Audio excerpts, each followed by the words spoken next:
So we want to get this old 36-inch saw going. I'm going to try and make something work here.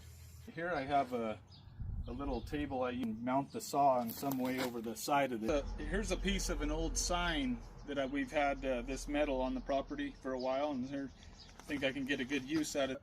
Saw right in here and have it run like that.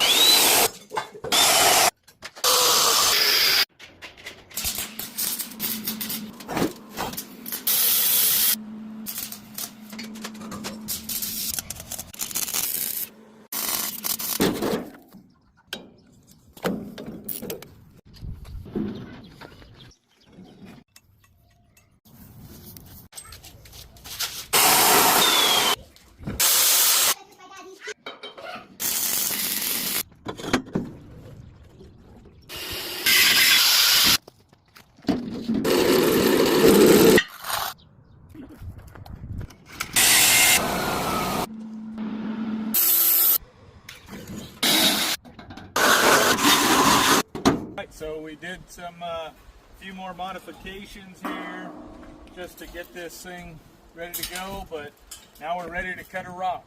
Let's give it a shot.